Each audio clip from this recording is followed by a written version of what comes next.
Ayan oh, grabe na naman ang ano, bukas April na eh, dito nag ayan oh, nasa labas tayo.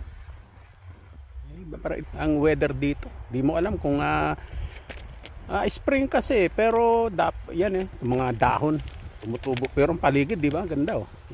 Snowing pa din. Ganun talaga. Kaya nga weather eh, parang babae yan eh, pabago-bago.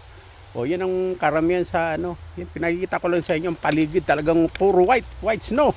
Winter wonderland. O ngayon ang ano ko naman ano, yung mga gusto magkajowa ng tisay. O pag gusto ka talaga magkajowa ng tisay, mag-aaral ka talaga mag-communicate. Yung tinatawag na ano, yung wag kang boring, yung wag kang naghihintay na ikaw ang lapitan ng ano ng tisay o kahit sinong babae kasi mabuti kung celebrity ka, magkakandara pa, mamimili ka, hindi ka naman celebrity. Kumbaga ay nangangarap ka magkajowa, kailangan lang talaga ano mo yung sarili mo na ano, yung astig ang datingan kahit saan, yung datingan ba na ano na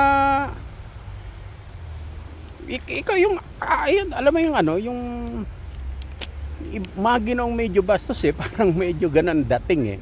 Maginoo ka na medyo bastos, yan ang datingan. Kasi yung wag mong dadalhin ang babae dahil mapera ako, pera lang abol niyan, mga ganun thinking. Yung mga walang pera, yung mga walang experience, yung mga haters, pera lang abol niyan sa akin pag mayaman ako. Siyempre iba yung may pera ka din talaga, pero ang makukuha mo yung mga babae bayaran, yung mga babae gold digger, yun ang makukuha mo kasi mababa ang self esteem mo eh. Lahat ng tingin mo ganun kaagad eh.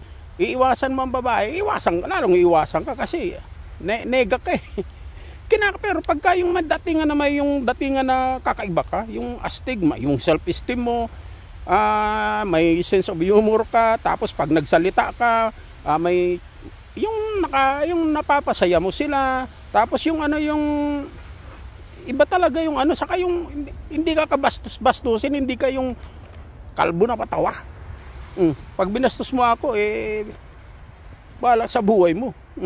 Yung nagki-create siya ng attraction kasi irerespeto ka eh. Ang in-earn mo irespeto. Hindi yung magugustuhan ka dahil mapera ka, dahil uto-uto ka o kalbo ka o patawa ka, hindi ganoon. Tsaka ano, yung approach mo talaga, saka yung pagka nag-date kayo, syempre ikaw magbabayad kasi dito strong independent woman ang vibes, hindi ate tayo ako magbabayad. O yung hindi ka naman magpe-pretend na big shot ka. Ikaw at ikaw, sabihin man totoo, yung hindi naman lahat, yung siyempre bago pa lang eh. Pero yung dating na astig ka na ilagay mo sa isip mo kung ayaw mo diwag. Tapos pag binastos ka, last na yon. Hindi porket maganda siya papayag ka maging uto-uto o kaya tigabayad ka ng pizza tapos may kadate na iba. Iba yon. Yan yung ginagawa dito ng mga tisay. Kaya kung gusto mo talaga na kahit sino naman babae, kahit saan, kailangan irespeto ka muna bago ka mahalin. Yon ang pinaka bottom line. At ayun nasa labas tayo ngayon. Yan, kita doon, ganda winter wonderland. Walang naglalakad masyado.